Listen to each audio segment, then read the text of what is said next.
ಮನೆಯಲ್ಲಿ ಮದುವೆ ವಾರ್ಷಿಕೋತ್ಸವ, ಜನ್ಮ ದಿನಾಚರಣೆ, ಗೃಹ ಪ್ರವೇಶ, ಪುಣ್ಯತಿಥಿ ಇನ್ನಿತರ ಕಾರ್ಯಕ್ರಮಗಳಿದ್ದರೆ ಇಂಥ ಕಾರ್ಯಕ್ರಮಗಳಿಗೆ ದುಂದು ವೆಚ್ಚ ಮಾಡೋ ಬದಲಾಗಿ ಅನ್ನದಾನ ಮಾಡಿ ಪುಣ್ಯವಂತರಾಗಿ.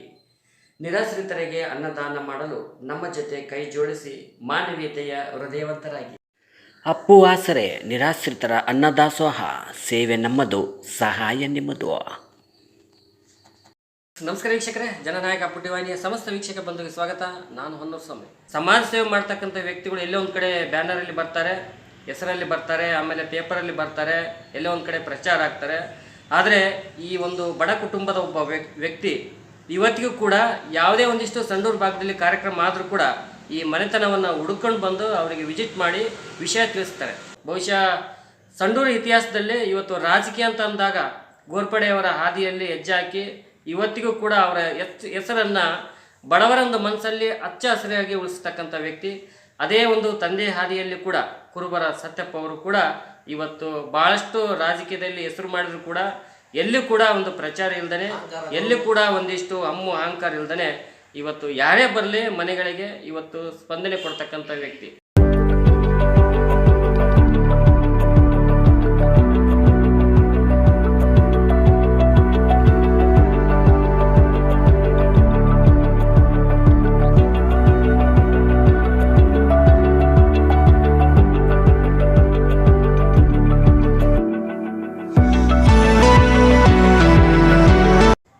ಈಗ ಅಣ್ಣ ಇವತ್ತಿಂದಲ್ಲ ನಮಗೆ ಪರಿಚಯ.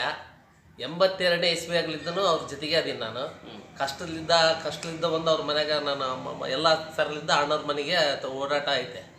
ಅವ್ರು ಇವತ್ತಿನವರಲ್ಲ, ಅವ್ರು ನಮಗೆ ಒಂದು ಒಡಗುಟ್ಟಿದವ್ರು ಅಣ್ಣವ್ರು ಇದ್ದಂಗಾರ ಎಲ್ಲರೂ ಕೂಸ್ ಮಂದಿ ಏನದಾರಲ್ಲ, ಅವ್ರು ನಮ್ಮ ಒಡಗುಟ್ಟಿದವ್ರು ಅಣ್ಣವ್ರಕ್ಕಿಂತ ಹೆಚ್ಚಿಗೆ ಅವ್ರು ಅದಾರೆ. ಯಾವತ್ತಕ್ಕಾಗಲಿ ಯಾವುದಕ್ಕಾಗಲಿ ಸಪೋರ್ಟ್ ಮಾಡ್ತಾ ಇದಾರೆ ನಮಗೆ. ಆದರೂ ಅವರು ಒಂದು ದಿವಸಕ್ಕೂ ನಮ್ಮ ಮೇಲೆ ಯಾವತ್ತೂ ಭೇದ ಮಾಡಿಲ್ಲ. ನಾವು ಬೇರೆ ಅವ್ರು ಬೇರೆ ಅಂತ ಇವತ್ತಿಗೂ ಬಂದಿಲ್ಲ. ಅಣ್ಣವ್ರ ಬುದ್ಧಿ ದೊಡ್ಡ ಬುದ್ಧಿ ಐತೆ. ಇವತ್ತಿಗೂ ಯಾರಿಗೆ ಜಾಡಿಸಿ ಒಬ್ಬರಿಗೆ ಗದಿಸಿದಂಥ ವ್ಯಕ್ತಿನೇ ಅಲ್ಲ ಆತ. ಅವ್ರು ಯಾರೇ ಅನ್ಯಾಯ ಮಾಡಿರಲಿ, ಯಾರೇ ಇದೇನೇ ಮಾಡಿರಲಿ, ಇರ್ಲಿಬೇಡ ನಮ್ಮವ್ರು ಬೇಡ ನಾಗರಾಜ ಇರ್ಲಿಬಿಡಲಿ ಅಂತಾನೆ ಆಗಲಿ, ಕೆಟ್ಟ ಬುದ್ಧಿ ಅಂತೂ ಇವತ್ತಿಗೂ ಉಳಿಸಿಲ್ಲ. ಆತನ ಬುದ್ಧಿ ಯಾರಿಗೂ ಬರೋದಿಲ್ಲ. ಏನು ಅವ್ರ ತಂದೆಯವ್ರನ್ನ ಕೂಡ ತಾವು ನೋಡಿದ್ರೆ ಕೈಯೇ ಆತ ಯಜಮಾನ ಅಂದ್ರೆ ನನಗೆ ಭಾಳ ಜೀವ. ಅವನ್ನೆಲ್ಲ ನಾಗರಾಜ್ ಕರೀರಿ ಫಸ್ಟ್ ಕರೀರ ಅಂತ ಅಂತಿದ್ದ ಆತ ಕೂಡ ಯಜಮಾನ ಭಾಳ ಜೀವ. ಅವ್ರ ಅಕ್ಕರು ಕೂಡ ನಮ್ಮ ಎಲ್ಲ ಭಾಳ ಜೀವ ನನ್ನ ಮೇಲೆ. ಅವರು ಏನು ಇವ್ರ ಕುಟುಂಬ ಏನು ತಾವು ನೋಡಿದ್ರೆ ಅಂತ ಏನು ಇವ್ರದ್ದೇನು ಶ್ರೀಮಂತರ ಕುಟುಂಬನ, ಏನು ರೈತಾಪಿ ಕುಟುಂಬನ? ರೈತಾಕಿ ಕುಟುಂಬ. ಅವರು ಕಷ್ಟದಿಂದ ಬಂದಂಥ ಕುಟುಂಬ. ಅವರು ಹುಂಚೆ ಮರಗಳು ಹಿಡಿತಿದ್ರು, ಸಾಲ್ ಮರಗಳು ಹಿಡಿತಿದ್ರು. ಕಷ್ಟದಿಂದ ಬಂದು ಅಂಗಡಿ ಇತ್ತು, ಕಿರಾಣಿ ಅಂಗಡಿ ಇತ್ತು. ಅವಾಗ ಅಣ್ಣ ಕಿರಾಣಿ ಅಂಗಡಿಯಾಗ ಮಾಡಿದ್ರು. ವೈತಿಲ್ದ ನೀನು ಎಲೆಕ್ಷನ್ ನಿಂದಿಸ್ಬೇಕು, ಎಲೆಕ್ಷನ್ ಎತ್ತಿರ್ಬೇಕಪ್ಪ ಅಂತೇಳಿ ಆತಗೆ ಕಾಂಗ್ರೆಸ್ನಾಗ ಕರ್ಕೊಂಡು ಹೋಗಿ ಗೆದ್ರೆ 3 ಸಲ ಯಾಟ್ರಿಕ್ ಗೆದ್ದಾರ ಆತ. ಯಾಟ್ರಿಕ್ ಗೆದ್ಮೇಲೆ ಆಮೇಲೆ ಮತ್ತೆ JDSನಾಗೆ ಇವರು ಸಂತೋಷ್ ಲಾಡ್ ಅವ್ರ ಕಡೆಗೆ ಮತ್ತೆ ಅಣ್ಣ ಬಂದಿದ್ರು. ಅವಾಗ್ಲಿಂದ ಮತ್ತೆ ಸಂತೋಷ್ ಲಾಡ್ ಜೊತೆಗೆ ಇದ್ದರು ಅವರು. ನಮಗೆ ಮಾರ್ಗದರ್ಶಕರು ಕೂಡ ನಮಗೆ ರಾಜಕೀಯವಾಗಿ ಆಗೋಗಳ ಬಗ್ಗೆ ಎಲ್ಲದನ್ನು ಸ್ವಲ್ಪ ನಮಗೆ ಹಿಂಬಕ್ಕಲಾಗಿ ಇರ್ತಾರೆ. ಈಗ ನಮಗೆ ಒಂದು ಅವಕಾಶಗಳು ಸಂದರ್ಭಗಳು ಬಂದಾಗ ಅವರು ಎಲ್ಲ ಜನಾಂಗದಲ್ಲೂ ಒಂದು ಅತ್ಯುತ್ತಮ ಬಾಂಧವ್ಯವನ್ನು ಉಳಿಸ್ಕೊಂಡ್ಬಂದಾರೆ. ಸೊ ಹಾಗಾಗಿ ಸಾರ್ವಜನಿಕವಾಗಿ ಮತ್ತು ರಾಜಕೀಯವಾಗಿ ಮತ್ತು ಸಾಮಾಜಿಕವಾಗಿ ಎಲ್ಲರಲ್ಲಿ ಒಂದು ಒಳ್ಳೆಯ ಹಿರಿಯರಪ್ಪ ಒಂದು ಸಂಡೂರಿನಲ್ಲಿ ಅವ್ರ ಹೋದ್ರ ಗುಡಿಗೆ ಒಂದು ಒಳ್ಳೆಯ ಒಂದು ಶುಭ ಸಂದೇಶ ಸಿಗ್ತತೆ. ಕುರುಬರಂದ್ರ ಗುಡಿಗೆ ಎಲ್ಲ ರೀತಿಯಲ್ಲಿ ಒಂದು ಒಳ್ಳೆಯ ಮಟ್ಟದಲ್ಲಿ ಬೆಳ್ಕೊಂಬಂದಿರ್ತಾರೆ. ಆದರೆ ಹಿಂದಿಲಿಂದನೂ ಅವರ ತಂದೆಯವರಾದಂಥ ತಿಪ್ಪಣ್ಣವರು ಸಮಾಜದಲ್ಲಿ ಗುರುತಿಸ್ಕೊಂಡು ಮತ್ತು ಒಂದು ಒಳ್ಳೆಯ ಅಭಿವೃದ್ಧಿ ಕಾರ್ಯಗಳನ್ನು ಕಳ್ಕೊಂಡು ಮಾಡ್ಕೊಂಡು ಅದೇ ನಿಟ್ಟಿನಲ್ಲಿ ಸತ್ಯಪ್ಪಣ್ಣವರು ಮಾಡಿದ್ದಾರೆ. ಅವ್ರ ನೇತೃತ್ವದಲ್ಲಿ ನಮ್ಮೆಲ್ಲ ತಂಡ ಸಮಾಜದವರು ಎಲ್ಲರೂ ಮಾಡ್ಕೊಂಡು ಹೋಗ್ತಾಯಿದ್ವಿ.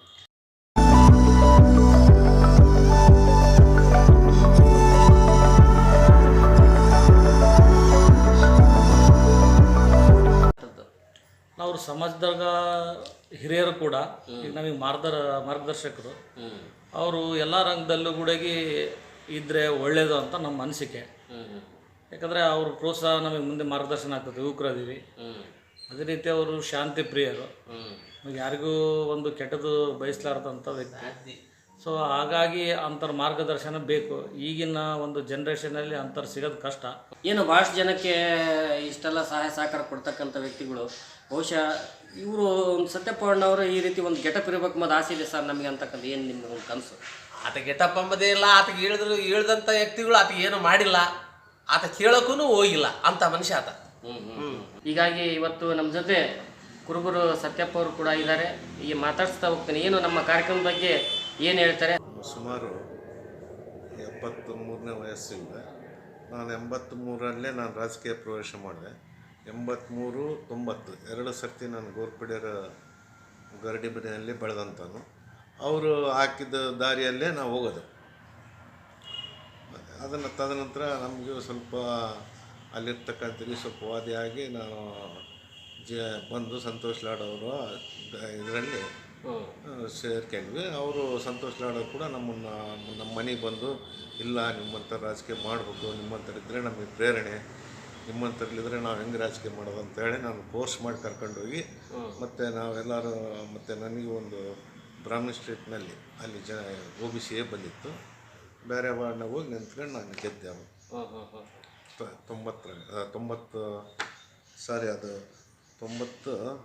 92ರಲ್ಲಿ.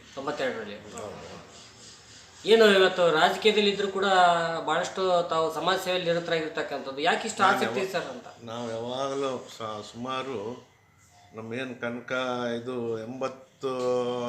92ರಾಗ ನಮ್ಮ ಕನಕ ಗುರುಪೀಠ ಸ್ಥಾಪನೆ ಆಯಿತು. 92ರಾಗ ಗುರುಪೀಠ ಸ್ಥಾಪನೆ ಆದಾಗ ನಮ್ಮ ಗುರುಗಳು ಆವಾಗಲೇ ನಮಗೆ ಬಂದಿದ್ದು. ಅವಾಗಿಂದ ನಾವು ರಾಜಕೀಯದಲ್ಲಿ ಸಮಾಜ ಸೇವಕದ ತೊಡಗಿವಿ. ಈಗಾಗಲೇ ಒಂದು ಬಿಲ್ಡಿಂಗ್ ಮಾಡೀವಿ, ಅದರಲ್ಲಿ ನಾವು ಸಂಡೂರು ತಾಲೂಕು ಕುರುಬ ಸಂಘ ಅಂತೇಳಿ ಒಂದು ಮಾಡೀವಿ. ಈಗ ಮತ್ತೆ ಇತ್ತೀಚೆಗೆ ಒಂದು 3 ಕೋಟಿ ರೂಪಾಯಿದು ಅನುದಾನದಲ್ಲಿ ಒಂದು ಕನಕ ಭವನ ಅಂತೇಳಿ ಮಾಡಕತ್ತೀವಿ. ಅದಕ್ಕೆ ಈಗಿರ್ತಕ್ಕಂಥ ನಮ್ಮ MP ಅವರು ಕೂಡ ಅದಕ್ಕೆ ಅವರೇ ಅದನ್ನು 2.5 ಕೋಟಿ ರೂಪಾಯಿ ಹಾಕಿದ್ದಾರೆ. ಇನ್ನು 50 ಕೋಟಿ ರೂಪಾಯಿ, ನಾನು 50 ಲಕ್ಷ ರೂಪಾಯಿ ನಾನು ಫಿನ್ಶಿಪ್ ಟೈಪಾಗಿ ಕೊಡ್ತಿದ್ದೆ ಅಂತ ಹೇಳಿದ್ರು. ಮತ್ತು 3 ಕೋಟಿ ರೂಪಾಯಿ ಅನುದಾನ ಹಾಕಿದ್ದಾರೆ. ಸಣ್ಣ ಬಗ್ಗೆ ನಾವು ಅಂತ ಬರ್ತಾನೆ ಎಲ್ಲ ನಾವು ವ್ಯವಸಾಯ ಮಾಡ್ಕೊಂತ ನಾವು ಅದನ್ನೇ ಇವಾಗ ಆಶ್ರಯಕ್ಕೆ ಇದಕ್ಕೆ ಕೊಟ್ಟಿವಿ. ಅವತ್ತಿನ ಕಾಲಕ್ಕೆ ಗೋರ್ಪಡರ ಕಾಲಕ್ಕೆ 8 ಎಕರೆ ಆಶ್ರಯಕ್ಕೆ ಕೊಟ್ಟಿವಿ ನಾವು, ಜನರಿಗೆ ಒಳ್ಳೇದಾಗಲಿ ಅಂತೇಳಿ. ಯಾಕೆ ಕಾಂಗ್ರೆಸ್ ಯಾಕೆ ನಿಮ್ಗೆ ಆಯ್ಕೆ ಮಾಡ್ಕೊಂಡ್ರಿ ಪಕ್ಷನ? ಕಾಂಗ್ರೆಸ್ನವ್ರ ಆಯ್ಕೆ ಮಾಡ್ಕೊಂಡ್ರೆ ಅವರು ಇವತ್ತ ಒಳ್ಳೆಯ ಮನುಷ್ಯ, ಕೆಲಸ ಮಾಡ್ತಾನೆ, ನಿಂದಿಸಿದ್ರು ಕೂಡ 4 ಮಂದಿಗೆ ಒಳ್ಳೇದು ಮಾಡ್ತಾನೆ ಅನ್ನೋ ಅಭಿಪ್ರಾಯದಿಂದ ನಿಂದಿಸಿ ಆಯ್ಕೆ ಮಾಡ್ಕೊಂಡ್ರು. ಏನು ಈಗಿನ ಒಂದು ಶಾಸಕರ ಒಂದು ಅಭಿವೃದ್ಧಿ, ಸಂಡೂರು ಅಭಿವೃದ್ಧಿ ಬಗ್ಗೆ ಏನು ಹೇಳಲಿಕ್ಕೆ ಇಷ್ಟಪಡ್ತೀರಿ ಸರ್? ಅಭಿವೃದ್ಧಿ ಮಾಡೇ ಮಾಡ್ತಿದಾರಲ್ಲ, ಅಭಿವೃದ್ಧಿ ಬಗ್ಗೆ ನಿಂದಿ ಬಿದ್ದಿಲ್ಲ, ಮಾಡ್ತಿದ್ದಾರೆ. ಅದ್ರ ಬಗ್ಗೆ ಏನು ಯಾವುದು ಆದರೂ ಕೂಡ ಸರ್ಕಾರಿ ಆಸ್ಪತ್ರೆ, ತಮ್ಮ ಒಂದು ಕಾಂಗ್ರೆಸ್ ಮುಖಂಡರೇ ಹೇಳಿದ್ರು ಮದೀನಾ ಬಾಬು ಅವರು, ಇವತ್ತು ಸರ್ಕಾರಿ ಆಸ್ಪತ್ರೆ ಬರೀ ಕತ್ತಲು, ಅಲ್ಲಿ ಸೌಲಭ್ಯ ಇಲ್ಲ ಅಂತ. ಅಲ್ಲಿ ಸರ್ಕಾರಿ ಆಸ್ಪತ್ರೆ ಅಲ್ಲಿ ಬೇರೆ ಕಡೆಗೆ ಮಾಡ್ಬೇಕಂತೇಳಿ ಈಗಾಗಲೇ ಮಲ್ಟಿ ಸ್ಪೆಷಾಲಿಟಿ ಆಸ್ಪತ್ರೆ ಮಾಡ್ಬೇಕಂತೇಳಿ ಜಾಗ ಕೂಡ ಗುರುತು ಮಾಡಿದ್ದಾರೆ. ಅದು ಇಷ್ಟರಲ್ಲೇ ಸ್ಟಾರ್ಟ್ ಆಗ್ಬೋದು, ಅದಕ್ಕೆಲ್ಲ ಚಾಲನೆ ಸಿಕ್ಕಿದೆ. MP MLA ಕೂಡ ಅದಕ್ಕೂ ಇದನ್ನು ಮಾಡಿ ಚಾಲನೆ ಕೊಡ್ತಾರೆ ಇಷ್ಟರಲ್ಲಿ. ಬಸ್ ಸ್ಟ್ಯಾಂಡ್ ಕೂಡ ಸ್ವಲ್ಪ ಮಾಡ್ಬೇಕಂತ ಅಭಿಪ್ರಾಯ ಐತಿ. ಇಷ್ಟಾಗ ಚಾಲನೆ ಕೊಡ್ಬೋದು. ಎಲ್ಲರೂ ಹುಟ್ಟಹಬ್ಬ ಕ್ಷಮ್ತಾರೆ, ಹುಟ್ಟಹಬ್ಬಕ್ಕೆ ಇದು ಮಾಡ್ತಾರೆ, ಅವೆಲ್ಲ ನನಗೆ ಇಷ್ಟನೇ ಇಲ್ಲ. ಬ್ಯಾನರ್ ಮನುಷ್ಯ ಪಬ್ಲಿಕ್ ಬ್ಯಾನರ್ ಬಂದಿಲ್ಲ ಅಂದ್ರೆ ಪಬ್ಲಿಕ್ ನಮಗೆ ಇವಾಗ ತಾಲೂಕು ಇಡೀ ತಾಲೂಕು ಎಲ್ಲಿ ಹೋದ್ರೆ ಯಾವ ತಾಲೂಕಿನಾಗ ಯಾವ ಹಳ್ಳಿಯಾಗ ಹೋದ್ರು ಕೂಡ ಬಾಣ ಅಂತ ಜಮಖಾನಾಸ್ ಕುಂದ್ರಸ್ತಾರೆ ಅದಾರೆ. ಇದಕ್ಕೆ ಅವ್ರು ಹೋದ್ರೆ ಅಲ್ಲಿ ಸ್ಪಂದನೆ ನಮ್ಮನ್ನು ಕರಿತಾರಪ್ಪ, ಅವ್ರ ಮನೆ ಹತ್ರ ಹೋದ್ರೆ ಒಂದು ಕುಂತ್ಕೊಂಡ್ರೆ ಒಂದು ಲೋಟ ನೀರು ಕೊಡ್ತಾರೆ, ಟೀ ಕೊಡ್ತಾರೆ ಅನ್ನೋ ಒಂದು ಅಭಿಪ್ರಾಯ, ಒಳ್ಳೆಯ ಮಾತುಗಳು ಹೇಳ್ತಾರೆ. ಹಿಂಗೆಲ್ಲ ಹಿಂಗೆ ಹೋಗ್ರಿ ಅಂತ ಹೇಳ್ತಾರೆ ಅಂತ ಒಂದು ಅಭಿಪ್ರಾಯ ಇದ್ದ ನಮಗೆ ಅಷ್ಟು ಜನ ಇದು ಮಾಡಕತ್ತಾರೆ. ಜನನಾಯಕ ಅಂತ ಟಿವಿನೇ ನೀವು ಮಾತಾದ್ರಲ್ಲ, ಭಾಳ ಒಳ್ಳೆಯ ಕಾರ್ಯಕ್ರಮ. ಏನು ಸೂಲಿಗಿತ್ತೇರನ್ನು ಗುರುತಿಸಿ ನಾವು ಸನ್ಮಾನ ಮಾಡ್ತೀವೋ ಅದು ಭಾರಿ ಒಳ್ಳೆಯದು. ಈಗ ಹೋಗ್ತಾರೆ, ಆಸ್ಪತ್ರೆಗೆ ಹೋಗ್ತಾರೆ, ಡಾಕ್ಟ್ರ್ ನರ್ಸ್ ಇರ್ತಾರೆ, ಡೆಲಿವರಿ ಮಾಡ್ತಾರೆ. ಅವಾಗ ಸೂಲಿಗಿತ್ತೇರು ಹಳ್ಳಿಗಳಿಗೆ ಹೋಗಿ ಹಳ್ಳಿಗಳಿಗೆ ಡೆಲಿವರಿ ಮಾಡ್ತಿದ್ರು. ಅಂಥವ್ರನ್ನ ಗುರುತಿಸಿ ನೀವು ಮಾಡ್ತಂದು ಭಾಳ ಒಳ್ಳೆಯ ಕಾರ್ಯಕ್ರಮ. ಇದು ಮಾಡಿ, ಇದಕ್ಕೆ ನಾವೆಲ್ಲ ಸಪೋರ್ಟ್ ಇರ್ತೀವಿ, ನಾವು ಕೂಡ ನಿಮಗೆ ಬೆಂಬಲವಾಗಿರ್ತೀವಿ. ಇಂಥ ಕಾರ್ಯಕ್ರಮ ಎಲ್ಲ ಮಾಡಿರಿ.